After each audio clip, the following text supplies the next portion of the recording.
Halo teman-teman semua, pada pertemuan kita kali ini, saya Sevnia Merianti Tambubolon, selaku tuan rumah dan beserta dengan ketiga rekan-rekan saya, yaitu ada Igede Rangga Anugrah Pangestu, yaitu merupakan seorang ilmu ekonomi di Indonesia, dan saudari Nadia Pratiwi, yang merupakan seorang dosen Pendidikan Ekonomi dan Bisnis dari Universitas Indonesia.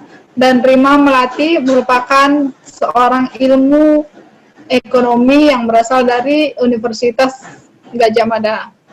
Oke, pada pertemuan kita kali ini saya akan saya dan rekan-rekan sekalian akan membahas mengenai pembelajaran pada chapter 2, yaitu recording proses atau proses pencatatan. Nah, sebelum kita membahas tentang proses pencatatan, alangkah baiknya kita mengetahui tempat kita mencatat suatu transaksi merupakan disebut sebagai akun. Nah, saya ingin bertanya kepada saudara Rangga, apa pengertian dari akun? Nah, pengertian dari akun itu sendiri, akun merupakan tempat mencatat di mana pengaruh dari suatu transaksi keuangan itu nilainya akan bertambah atau berkurang. Nah, akun-akunnya itu seperti ada aset, kewajiban, terus ada ekuitas, pendapatan atau biaya.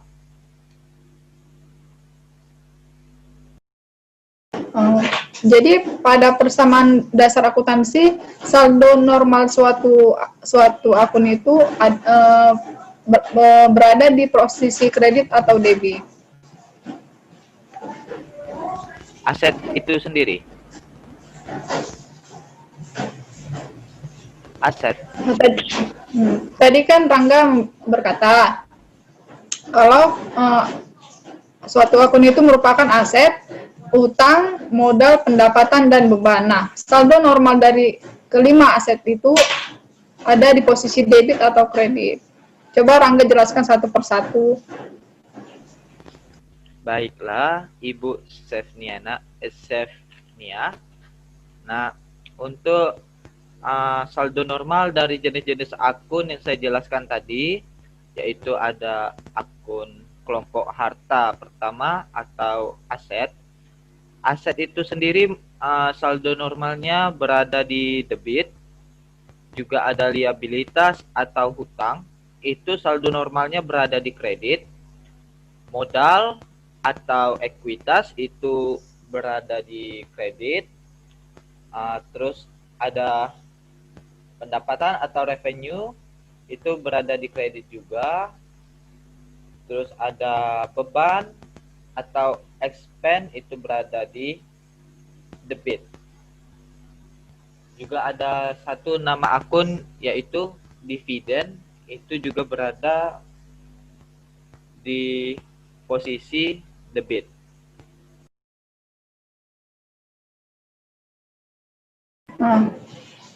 Jadi misalkan pada suatu saat suatu perusahaan dia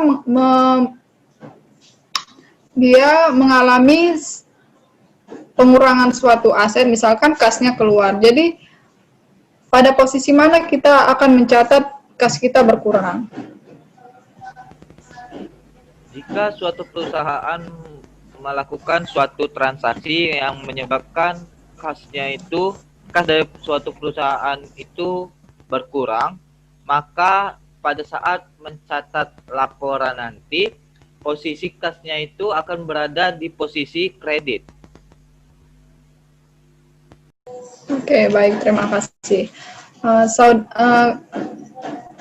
Saya ingin bertanya kepada saudari Nadia, ada berapa jenis laporan keuangan yang akan kita informasikan kepada pengguna berdasarkan standar akuntansi IFRS berdasarkan urutannya?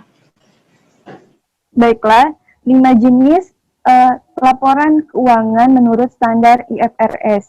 Yang pertama yaitu laporan laba rugi. Laporan laba rugi ini memperlihatkan apakah perusahaan mengalami kerugian atau mengalami keuntungan dalam satu periode tertentu.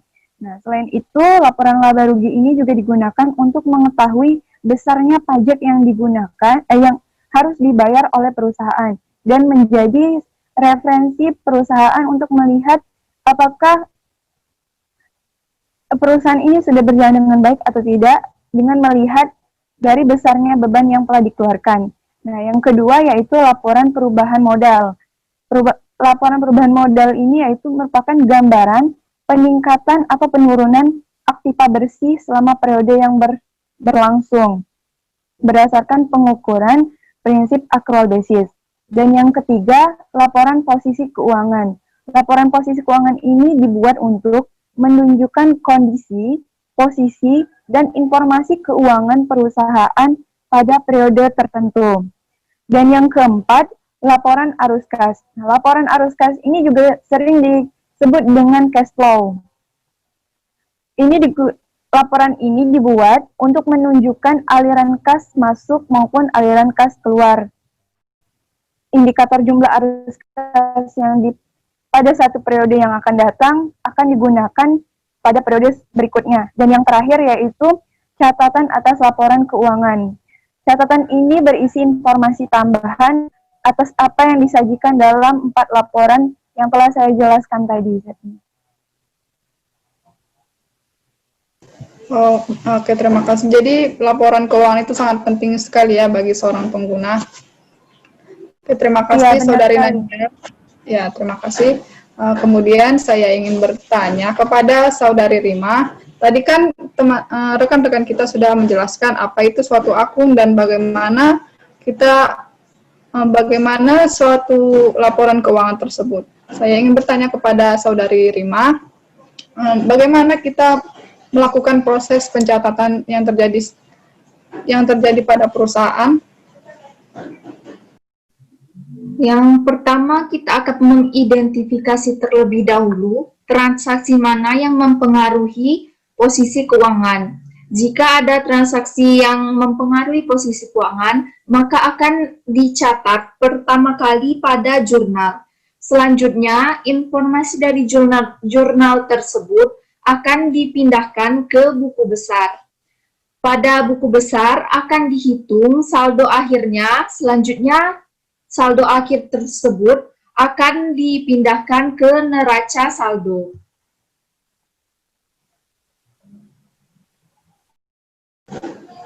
Apakah setelah kita membuat neraca saldo, kita dapat langsung membuat laporan keuangan? Tentu kita bisa membuat laporan keuangan, tapi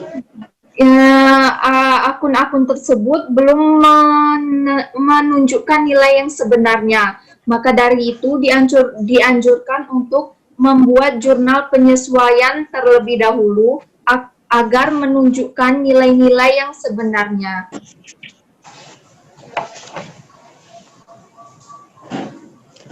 Biasanya akun-akun yang perlu kita sesuaikan itu akun-akun apa saja, Saudari Rima?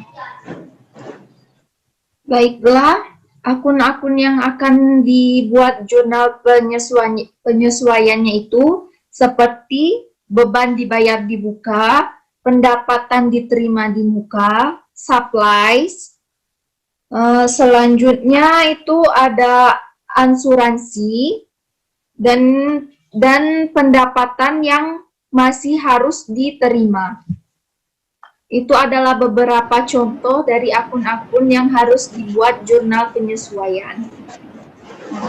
Oh, jadi kita harus melakukan penyesuaian pada suatu akun yang belum dicatat sebelumnya, ya, begitu Saudari Rina? Ya, kita harus membuat jurnal penyesuaian untuk beberapa akun yang belum menunjukkan nilai yang sebenarnya. Baiklah, terima kasih atas peranan aktif. Ya. Saya ingin bertanya kepada Saudari Nadia Pratiwi, bagaimana jika ada suatu perusahaan baru memulai operasinya. Itu laporan apa yang pertama kali dicatat oleh perusahaan tersebut? Mengingat jika ada suatu perusahaan baru beroperasi, berarti perusahaan tersebut tidak atau belum melakukan banyak pergerakan. Oke, baik. Saya akan menjawab pertanyaan dari Rangga ya. Jadi, kalau perusahaannya itu baru dimulai, maka laporan yang akan dibuat yaitu laporan posisi keuangan, di mana laporan ini dibuat untuk menunjukkan kondisi, posisi, dan informasi keuangan sebuah perusahaan pada periode tertentu.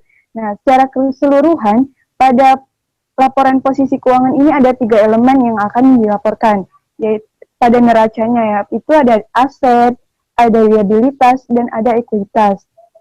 Jadi dengan kita membuat laporan posisi keuangan ini, meskipun perusahaannya baru berdiri, maka ini akan berlaku. Jadi kita akan mengetahui ini laporan dari kegiatan dalam satu periode itu seperti apa, Rangga.